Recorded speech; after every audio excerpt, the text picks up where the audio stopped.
for some questions and answers. I am going to hand over to Carl. Good afternoon, everybody. Thank you for joining us for this session today on net zero and digitalization and how that can help us on the journey. As Sinead has introduced, my name is Carl Llewellyn. I am the country lead with Neurons. Neurons, we're not per se energy experts, we're data experts. We work with our companies on the centralization of data, the visualization, and the AI tools that can help and equipment to deliver on that. We work across Europe, across finance, communication, and energy sectors, and specialize in early stage development with our clients. What we've seen over the last couple of years is that challenge from our customers is getting the data to make the decisions. Customers that are committed to their net zero plan, and how do they centralize it, and how do they get security on it, and how do they work, particularly in their scopes 1, 2, and 3. And that has become the challenge of the year. Ben, if you'd like a quick introduction.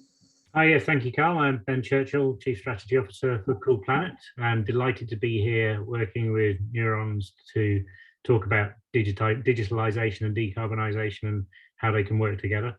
Cool Planet have been on a mission to decarbonise large industrial customers and large corporate real estate owners, and we continue to do that with partners who are experts in data like Neurons.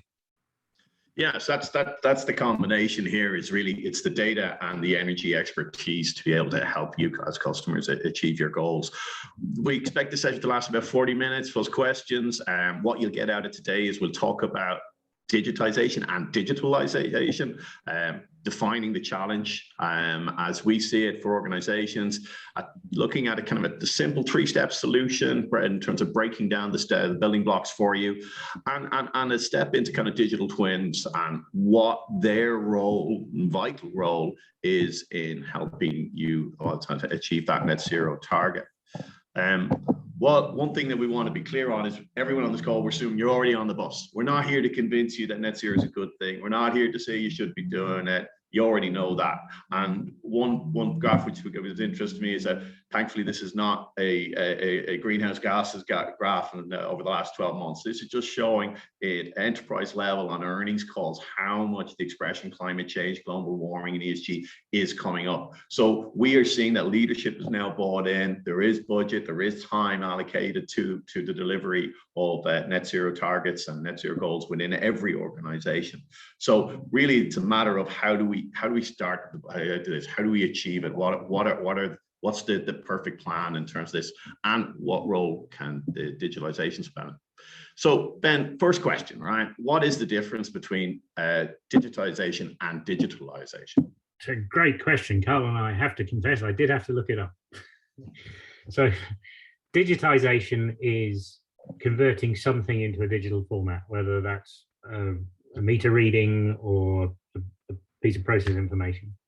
Whereas digitalization is doing something with that. So it's turning a business process using converting a business process to use digital technologies. So the reality is it isn't digitization versus digitalization. It's actually both together. So the key for us is that if we're going to decarbonize, we have to digitize and digitalize, and have to treat this as a business transformation problem. This isn't just solving a problem by turning it into a digital format. You actually have to think differently and follow a journey of digital transformation, but by both digitizing and digitalizing processes. And does this run in parallel or sequentially? Do I first have to digitize my data before I start the business process? Yeah, it's a bit of both together. So yes, you do have to digitize some of your data before you digitize the process. However, you don't have to wait to the end. And we can talk about it later. We have this idea that doing something is better than doing nothing. So let's do something first, and then let's make that incrementally better over time. Okay. So when we look at, and this is the key challenge that we keep coming up with customers, is that still getting spreadsheets, getting working in Excel. With $1 billion organization contacting students and saying, Carl, I'm still getting meter reports on a clipboard. So a lot of the data does seem to be coming from dispersed sources and in diverse formats. Is that a challenge you're seeing with clients? Absolutely. So we're not in a situation where there isn't enough data. I mean, we've got an abundance of it. It's just not in the right places. It's in dark corners. Getting to the right bits of it and finding out the bits you need is really a challenge. So we're finding that clients, may have metering in some bits of the factory. They may be digitizing their process in other bits. They may just be on spreadsheets or on clipboards, as you say. So there's just a mixture of different sources. So one of the key challenges is to how do you draw all the right data into the right place so you can make better decisions around things. And if we look through the challenges here, so first one is getting the reporting internally. I think what we've just articulated there. Talk us through the other challenges here, 2, 3, and 4. Yeah, so I mean, without delving into the details of the different scopes, we'll mention them on the school. So scopes 1 and 2 are around direct emissions, so things you burn, things you buy that are directly being consumed. Scope 3 is the indirect stuff, so your supply chain. If you're a landlord, it's your tenants, etc. The biggest challenge for everybody is scope 3. So nearly 79% on average of people's carbon footprint is considered scope 3, but it's not in your control. So how do you get access to that data meaningfully and then do something about it? Because people, if you look at number 3, are making commitments to improve their carbon, whether they're science-based targets or another form of commitment. They'll often have a commitment around their supply chain as well. But without measuring it, it's really difficult to do anything about it. So it's really important that everybody works together to get the right information to make the right decisions. And then finally, and the kind of closing the loop on that is that once you have the data and are doing things better, it's about how do you work with suppliers. So we feel this isn't about forcing people to do things, but it's about collaborating to a collective goal. So you mentioned a number of the statistics, but I want to make sure I got it right. You said 70% of my carbon footprint could be through my suppliers. So according to the GHG protocol, 79% is actually scope 3, and the majority of that, in most cases, is going to be supply chain. It does depend from industry to industry. I mean, Carl, just wondering, I mean, you talk to lots of clients all over the place. What are you finding that their challenges tend to be? Yeah, no, I didn't actually know that statistic, and it's interesting because I think even as we've laid it out here in terms of challenges, we're saying get your own house in order first and then go to your suppliers, and that certainly seems to be the approach of our customers. There's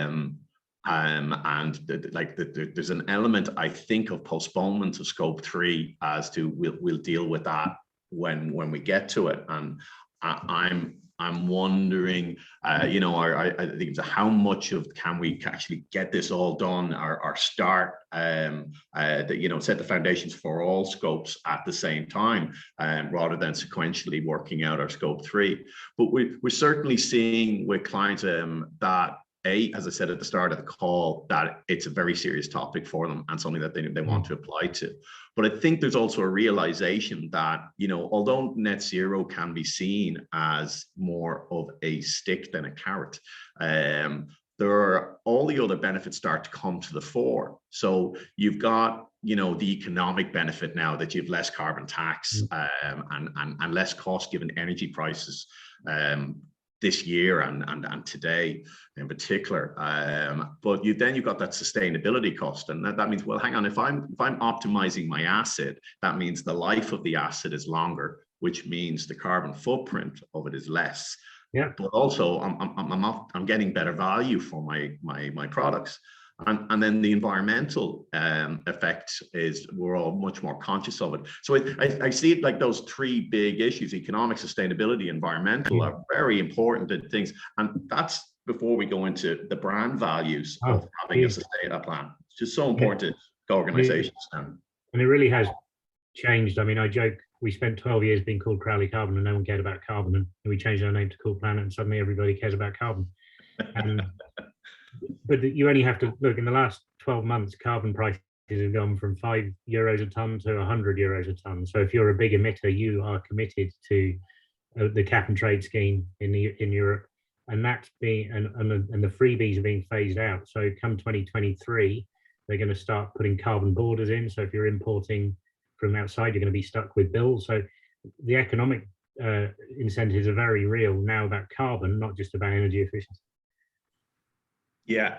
And I think every organization is seeing, and one thing we didn't mention there is that it's going to be difficult for you to do business at an enterprise level without a plan.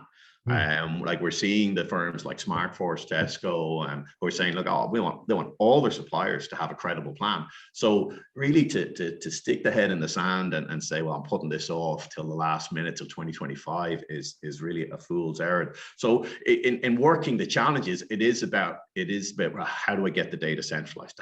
That definitely seems to be the number one concern, and that there's a lot of manual reporting coming in, Ben. It's a lot of send me your numbers. I think I'd add to that, how do you get the right data centralized? It's not about taking everything, it's getting the right thing. Absolutely. And just well, let's move on to solution. Actually, I have a couple more questions to ask about, but we've laid out the challenges, all right? And of the 4 challenges, we're saying 3 of them are about data, both your data and your suppliers and your suppliers' data, and then we can work on improvement plans across the group. So let's you've outlined this in a 3-step solution. Yeah. So I think it's really important that everyone needs to get their own house in order. It's very, very difficult to go and tell someone to do something differently if you're not doing it yourself, as my wife tells me about my kids all the time. So the first thing is to look inwardly, understand yourself. So understand your own your scope 1s and 2s. So what's your own use, your own consumption, and how are you doing things today? And what we often find is that we start talking to customers and we start talking about a digital journey, and they're extremely excited about it, and they're extremely excited about measuring their carbon footprint, and then they realize they're not metering anything, they don't have any, they're not aggregating everything, they're doing things on emission factors rather than with real live data. So there's a lot of work to be done, or the first piece of work is to look inwardly and look at yourself and get that right.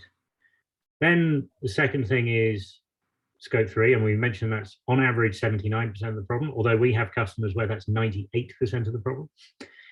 But it's having a look at that. So how are you procuring? Where are you procuring from? And what are your suppliers doing? And this is about working with them. So it's about applying some of the things you've done internally with your suppliers. Now, remember, your suppliers scope 1 and 2 is your scope 3. So actually just doing the same things, but with your supply chain works.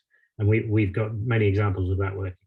But then finally, you've looked at that data, you've baselined, you've got the live information, you know what you're doing, but then it's about collaboration. It's not leaving anyone on their own. I think it's a fool's errand just to say, you've got to do this or you're not being a supplier.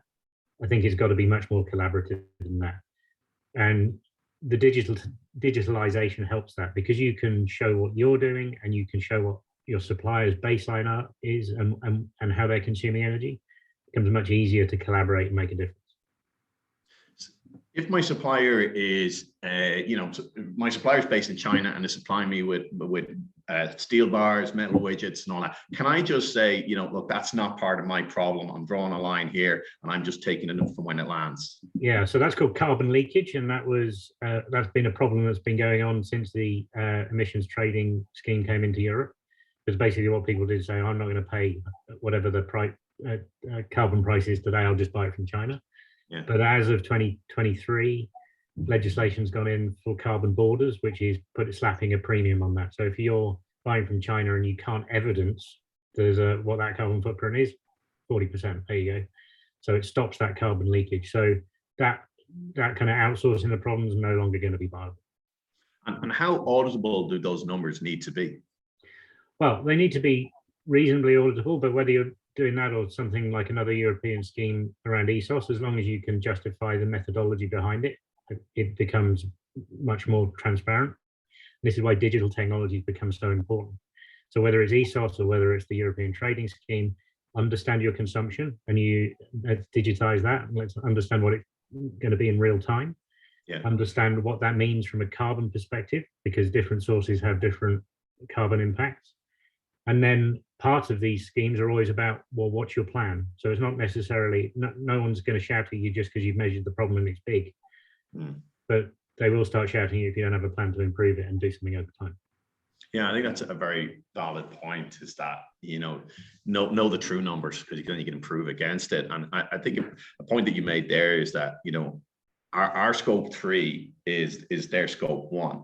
So if you ring a contact a supplier and say, look, I need my scope 3 from you, and then if they don't have it, then you should be genuinely, that should be a red flag event, or certainly an amber flag. Yeah, and if you're a big company with a big supply chain, and you've got suppliers who aren't willing to or can't provide that information, you've got to ask questions about it. Who are you buying from? Have you done your due diligence? Because this information should be available, and if it's not, there should be a journey to get it. And like this whole event is what we're talking about today is the digitization of this, so that it's not I'm making a phone call and say, can you send me your report? I need access, as much real-time access to this supplier information as possible. We'll go into a bit of detail on that later, will we? Absolutely. But I think what I'd just say, though, is we're not chasing perfection from the outset. Yeah. It's okay. I mean, in software terms, there's the idea of a minimum viable product. It's okay to have some sources that are better than others to begin with, and just incrementally improve those over time. Okay. So let's get into the roll up the sleeves, so to speak, on it. So first step is that data collection, and you've broken this down into three groups. Yeah. So what we're going to do here is just kind of dive into an example of how this works. It's not exhaustive, but it kind of gives a demonstration of the sorts of things you can do with data. So typically, we would take a look at a facility, in this case, a production plant, and have a look at utility bills. In manufacturing, you've quite often got data historians. In commercial buildings, there would be BMSs to understand what's been going on over time. And there'd often be something in Excel or KPI sheets or reports. So it's just understanding the landscape of data that are available. Then once that's understood, it's, well, what's the core job to be done in this? What's the process that's running here? Now, it's different in buildings from manufacturing, because manufacturing is normally about producing something. But let's talk about that a little bit. What does the flow look like? What screens do we see? How does this all fit together? What are the current control strategies? What's the network topology, etc.? And then finally, what are the assets? So normally energy is being consumed by bits of equipment. That's the major, and it's normally we find heating, chilling, and moving. They're the three things that do stuff and have energy, large energy consumption. So how does that all interact? And as I said, the first bit is this understanding of where you are from a data perspective and where the holes are. This doesn't necessarily take very long. We can normally do this in a day or so, but it's just understanding where a plant or a facility is. And how definitive is this list that we've put here? Is this your kind of starter for 10, or is it a? Yeah, it's a starter for 10, and there may be more other things that are important, or maybe you don't need all of this. And we will just generally identify whether there are any gaps that need filling. So typically, it's energy metering and some form of instrumentation that's the most important. So quite often we have facilities that have everything you need, and you can just suck that in and start doing the job. Sometimes there are gaps, so we come up with strategy to close those gaps. And what's the quick wins here in terms of digitizing this process? Because we can see like a lot of this could be a manual collection of data and report up. But what would you say is the quick win? Well, the quick win is normally integrating into the SCADA system or the BMS. Now, at a very basic level, and it's not unknown, we just have downloads from them regularly sent to us, but it's better to go live in. But once you're in there, that's normally got everything you need. It's got all of the control strategies. It's got all of the instrumentation points. There may be some gaps around the edges, but it's kind of most of the stuff you need. And if you were giving a kind of a rule on this, what percentage of our reporting should you be looking to have automated? Of the reporting? Well, there's no reason. Well, the feed. Oh, of the feed. Oh, well, we'd automate to some degree all of it, actually. Yeah. There'd be stuff where you might be getting a feed in, which is actually a download from something else. There's an automated scheduled download, and then it's ingested once a month or once a week. in a lot of cases, it's I say live data. We tend to work on kind of 5-minute intervals, or 30-minute data metering. For me, that's the kind of the critical point, is that if the data has to be coming in on a regular and robust basis, in order to be making, accurate decisions just in time. If it's a monthly feed, it's a month out of date. Yeah, and I think it does depend on the data you are looking at, but in the majority of the cases, and most of your consumption is going to be some form of energy. And I think it's important, if you're going to keep that under control, that it's as live as possible. Yeah. And I think where we're very different from some of the other, what I would call carbon accounting solutions, is they really are monthly manual input solutions, where we're talking about sucking real live data out of systems at any point in time. So the reporting on this is a dashboard, not a report. So it goes in, it's live. You can change the time interval. You can zoom into something. It's not just a piece of paper that comes out once a month. Yeah, and look, I'm looking forward to you sharing some examples of this, because I suppose one thing to remain is that this is all about reducing energy consumption, and therefore reducing the cost of energy. So there should be an ROI in this whole exercise. This is not a cost to the bottom line in the fullness of time. This can actually turn good, can't it? Yeah, well, we spent 15 years selling this as an ROI solution. So we're, very, very, very clear that there is good. This is good business. It's good for the planet and good business. So it kind of aligns perfectly. Okay. Well, I look forward to hearing a couple of those stories. What are we looking at here, Ben? Yeah, so this is a live GHG dashboard. So we're looking at consumption and overlaying that in carbon being produced at the same time. And this is the point of this, though, is it's very customer specific and very configurable. So it's however you want to see that data represented. You can squeeze the time and grow the time, but I reiterate, it's live data. It's not some form of report that's aggregating monthly data. It's here and now, and we can dive into it at any point. And I assume the idea is to look at the spiking and they go, right, let's investigate, let's deep dive into that, is it? It is. So I think the mistake to think is you can look at a chart and see a spike and know what's going on, because it could be for very many different reasons. So we have, as part of this inward looking process, which focuses primarily on your own consumption, we do digital twinning, and that's kind of well trodden path, I think, in terms of a term. What it essentially means is representing a process or an asset digitally. And we do this in two ways. We do what we call level 1 and a level 2. So a level 1 is taking real life, live and historic data, and then creating around that models that generate some insights, so predictive models based on real life data around performance, where you can then take in live parameters. So it could be the wet bulb temperature or the production rate or whatever it is, and it will then predict what the carbon consumption is going to be based on those models. Now, the beauty of that is you can then start modeling changes. So you can say, well, if I did this and this differently, what would that mean? So we produce quite high correlation empirical models as level 1 digital twins to start predicting how processes are performing and identifying, therefore, what savings opportunities there are.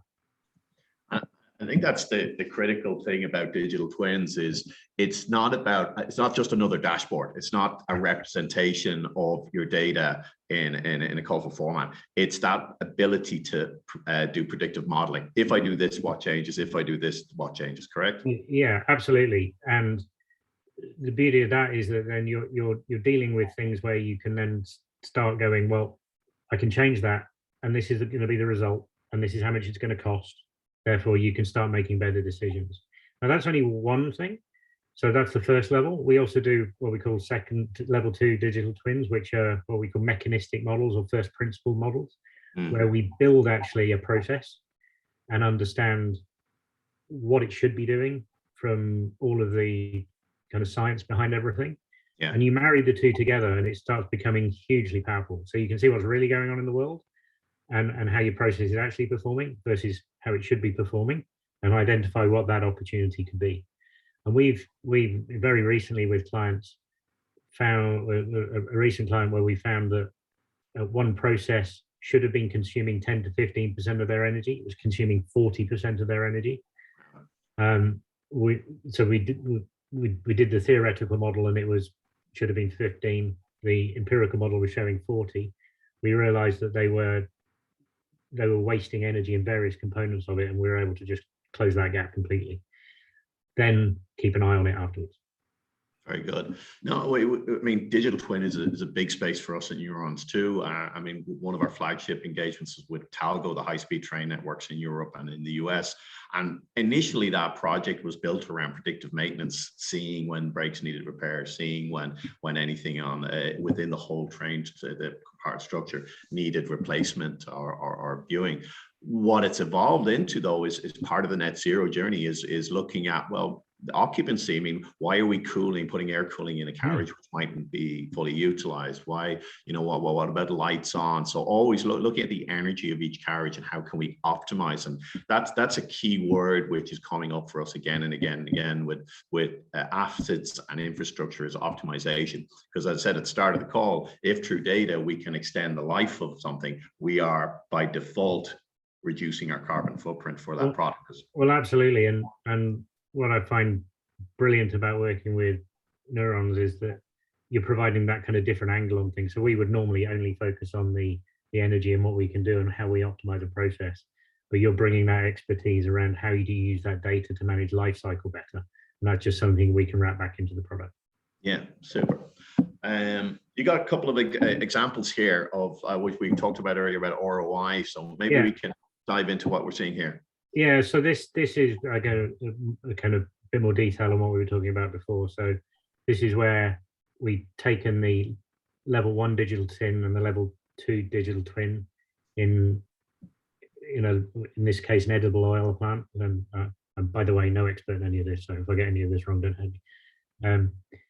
Bringing it all together, but then monitoring that on a live basis. So as real data is being pulled into the machine learning model, it spits out then where it should be versus where it is, and that's when you can start generating actions to do something about it. So something's moving off track.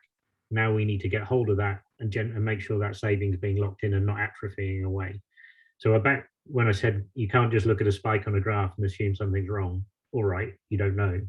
When you're doing this modeling process and you're overlaying onto that some science around it, you can start to be very predictive about things that are going on using data that's been very heavily crunched and analyzed. So what's the finance number on the left column? What's that signifying? So that is identifying savings that are calculated in the model. So this saving should be available to you, and that splits out in different ways. Now, what we also do, and I don't think it's on this screen, is not only identify available savings, but we also identified missed savings. So if you didn't do something about it, what's the consequence of not doing something? And actually, presenting that to a CFO certainly gets some action in places and helps you build business cases. Yeah, and can we swap out the financial for the greenhouse gases, the GHG score? Yeah, absolutely. So, because we're monitoring where all of this energy is coming from, how it's being produced, we're very easily able to then turn that into a carbon number. And I think that's a really good point, actually, because different stakeholders have different interests. Yeah. So as an engineering and a plant manager, you may be monitoring the bottom line of your process. But as a chief sustainability officer or someone who's responsible to report to the board on greenhouse gas programs, then you've got a different view of the world. Okay, so tell us a couple of stories about where Cool Pan has been implemented and you've seen that maybe an early ROI or. Yeah, so one particular one close to my heart because I used to live in the Middle East was we implemented implemented Cool Planet and Clarity into a burger processing plant. Well, I said burger, chicken nuggets, all of that sort of stuff. So they supply people like McDonald's. As you can imagine, it's 40 degrees outside, a lot of cooling involved in keeping that temperature right. So we connected into the HVAC system there that was responsible for doing all the chilling, and very quickly we're able to identify that without actually any capital whatsoever, huge opportunity to optimize the cooling. So this was, constraining around production and temperature and all of the things that you can't mess with it. You're not allowed to, there's no way you can get away with messing with the job to be done here, which is producing chicken nuggets or burgers. But actually, with that as the constraint, optimizing the energy consumption, and we got 40% and up to 50% at certain times by doing the two levels of digital twin I've described. And because we've got this system that keeps an eye on everything, so we did all of that. We worked with the client to do the optimizations, and now it's just running. But we'll get alerts occasionally, and we work with the client when we see things moving away, or because someone's changed a set point somewhere, or whatever it is. Because if you don't keep an eye on it, the savings disappear if you're not careful. So it's very important to keep an eye on that. But of course, we're able then to demonstrate all the carbon savings they achieve as well. Okay, very good, very good. When we look then, I call it the dreaded scope 3. So how do we tackle that, and how do we work with our client and with our suppliers? Yeah, so the dreaded scope 3, just an opportunity. So the first thing is still to look inwardly. You need to understand who your suppliers are, where you're buying from, all of that sort of stuff. And there is a kind of first level of this, which is you can apply emissions factors and make a kind of stab at exactly what's going on. But that's really not going to get you all the way you need to get to. Yeah. So it's kind of really important then to start getting deeper into that supply chain and getting more live information about what's going on. So, your suppliers are quite often going to be forced to be on, a lot of our customers have suppliers that are enormous companies. So it's not like they're not under the same pressures anyway. Yeah. So it's an open door, actually. So if you can work with a supplier and say, look, we're doing this, would you like to work with us on this? It becomes a kind of much easier conversation. And working together to be able to report on that. So, if you take, for example, retail, so someone like Tesco's are under pressure from their customers to start publishing and reducing carbon footprint. Tesco's are putting their suppliers under pressure to do the same. The suppliers to Tesco's are putting their suppliers under the same pressure. So everybody's got the same pressures. Everybody wants to achieve the same goals. So it's how do you work together? Yeah. And when we're looking at that, I mentioned earlier, once again, digitization and automation of the process. I mean, it wouldn't be so simple if it was just a matter of plugging into their data. And can it be that simple? Well, it can be. So I think, as I was mentioning earlier on, we don't expect to go from 0 to perfect. Yeah. So there is a journey to go on with that. So the way we think about this is that different data sources are different quality. So like the worst quality data source is no data. Yeah. But the next one is maybe you're being emailed a regular spreadsheet with some data in it. Now it's not live, it's not validated, but it's better than nothing. Yeah. So we're built to be able to ingest that. Maybe the next level is, well, it's actually a report that we're getting out of an energy management system that somebody's got.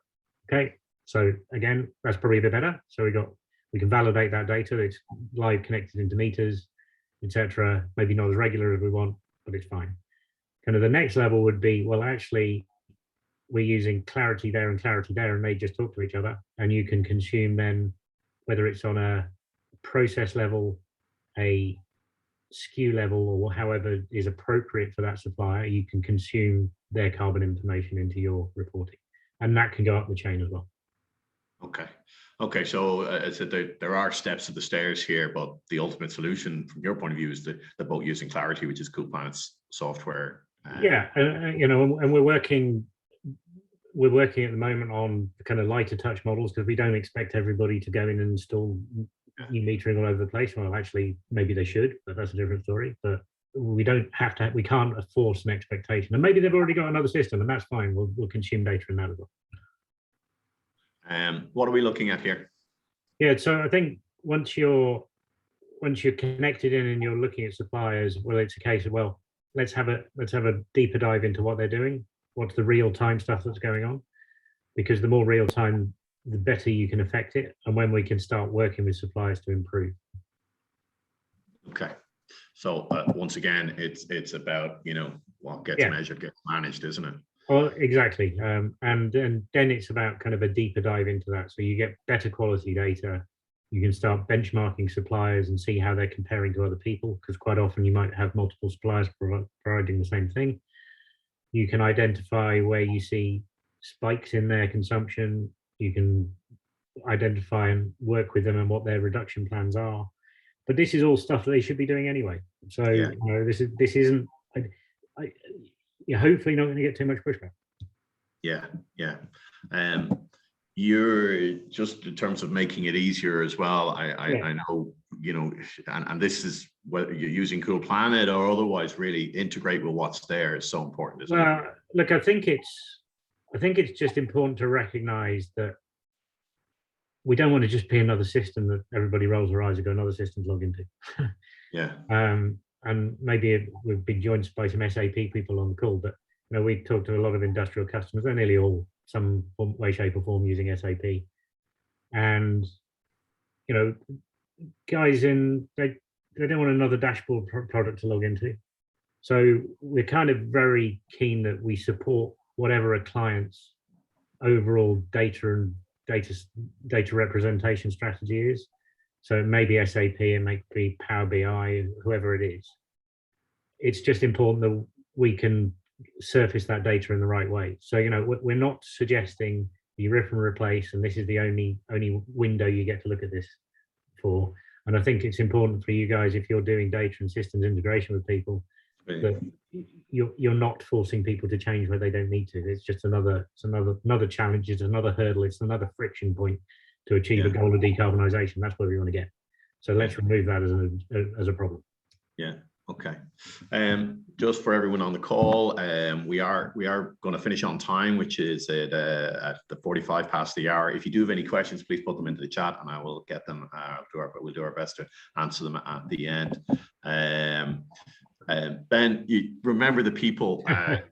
You had this as an important point that you want to make sure we talk about this, because we've been talking about digitizing, and I keep going automate. Yeah. And we say, well, hang on a minute here. This people are part of the process here. I'm super keen to talk about this, because if you forget about the people, it'll fail. Hearts and minds and all. Yeah. And I think a really interesting stat from the GHG protocol is that only 26% of employees are even aware of their own company's climate goals. Mm. So I think that's a really important point to dwell on, because if you're not aware of the direction of travel for your own company, how are you remotely supposed to influence it, be part of it? It's impossible. And similarly, if you're existing with a big supply chain, you know, you need to align. Everybody needs to be on the same page on this. And climate education is woefully poor. People don't understand how and why things fit together, what they can do. So I think it's important. And this kind of concept was formed out of a charity that we had for educate. It was a climate education center educating schools, but a lot of our clients went, well, we need to educate our employees too. So as part of this journey, and as part of this digitalization journey, we have a very, very real people component, which is how do you get people educated for climate? Now that is some generic climate education, but also tailored climate education for particular companies and industries. Yeah. And when you say remembering the people, that's an ongoing part of the journey, isn't it? Telling us where we're starting out, sharing that information at the beginning, where we hope to get to. Well, it just doesn't stop. I mean, if you think of the body of knowledge that's increasing now, you know, what's true today isn't true tomorrow. Yeah. And we need to kind of educate ourselves on how we can innovate, how we can do things differently. And educate people on successes as well. Let's celebrate when things have gone well. Let's not just talk about the climate catastrophe. Let's talk about, well, how did we solve a problem and what can we do next? Yeah, very true. When we looked, there was one question I saw there in the chat was about how much of the data collection can be automated, and I think I actually inadvertently asked you that question already, and you said all of it. But it's okay to start with manual when we looked at the block. And just for everyone on the call, we will be sending a recording out of the presentation, so you'll have an opportunity to see some of the more kind of and just to cover that again, yes, all of it can be automated, but it's not necessary sometimes. I mean, I get this in software a lot. You can go and automate. You literally could automate anything you like. But if it's a process you do once a year and it takes half an hour, there's no point. so don't. So only automate things that are going to make a difference. Yeah. Well, it would. I think when we were looking at the dashboards there, as you said, of the big energy consumptions, they're the ones that you want to be getting your minute feeds on. Your cooler, your heater, anything that's really burning power. And we've come across companies that are literally sending people around to read meters on pieces of paper and type them into spreadsheets. That's sometimes the sophistication of this, and that's very easy to automate. And one thing we didn't touch on there was just the transport, the cars, the logistics of the products, and counting that fuel consumption cost as part of our is that obviously that's part of Cool Planet's remit, but where does that get collected? Well, so we actually do have a mobility application within our product suite, and just to dwell on that a little bit, so there's a couple of things going on. First of all is measuring what the carbon in transportation is, but there's also a bigger piece, which is what I call the EV transformation. So you've seen the acceleration in electric vehicles around the place and in companies electrifying fleets, but that doesn't come without a challenge, and it's probably not the ones you think. So is range a problem? Actually no, because it's plugged in overnight. You can manage all of that. But where is more of a challenge is that if you've got some high-speed chargers and lots of vehicles plugged in, there's a peak load on a grid that is not where it was before. So actually there's a whole bunch of technology around optimizing how and when you charge vehicles and releasing charge back into the grid when it needs it, being able to monetize that all as part of an overall decarbonization. Wow. Okay. So it's not just a matter of getting an EV and saying that's that job done. No. And I bought one recently, and it's definitely not that easy. Okay. Well, I mean, the objective of today was really just to talk about net zero and what can we, what the digitalization and making it quicker. And I hope we've covered off a lot of that for the audience today. And I certainly I spoke earlier about the different benefits there: economic, sustainable, environmental, brand value, customer satisfaction. One which was brought up recently by a customer was safety, because if I'm watching it, I'm keeping the product safer for my consumers. And I mentioned optimization. And I think we can hark back to those sustainability managers who are part of the call today and are having to still kind of work in the room to convince that your model should be, an ROI model. Look at the automation, look at IoT, look at your data. As you said, there's no shortage of it. It's just a matter of getting it centralized and ready to report on. And then within your cost or your budgeting is gone. How do I justify this? What's my ROI? And is that something that Cool Planet can help with? Absolutely. I mean, we build business cases with customers all the time. And I think it's important to just think of all of this in the new buzzword is ESG, and that's environmental, social, and governance. They all three need to play together. Yeah, perfect. Okay. I think we've answered the question in the chat. Sinead, I'll happy to pass back to you to wrap up. So did you see what industries and sectors can most benefit from this? Oh, okay, yeah. Well, it's easy to say all of them, so I won't, although all of them. We tend to focus on industrial, so that would be process and manufacturing.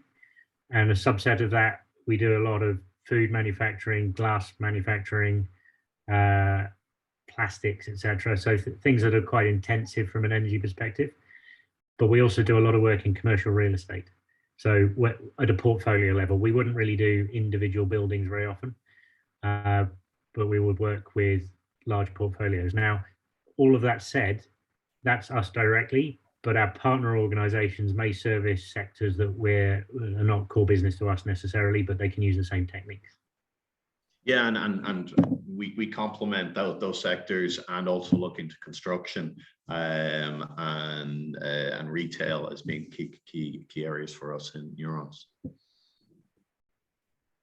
Great, guys, that was really interesting. Thank you so much. As you said, Carl, I'm going to send a recording of this to everybody who was here today. Any questions at all, just pop us an email and we would like to get back to you. Thank you very much. Thank you, Carl. Thank you, Ben. That was really interesting, really good. And thank you, everybody, for joining us. Talk to you soon. Thanks. Bye, everybody. Bye, everyone. Bye.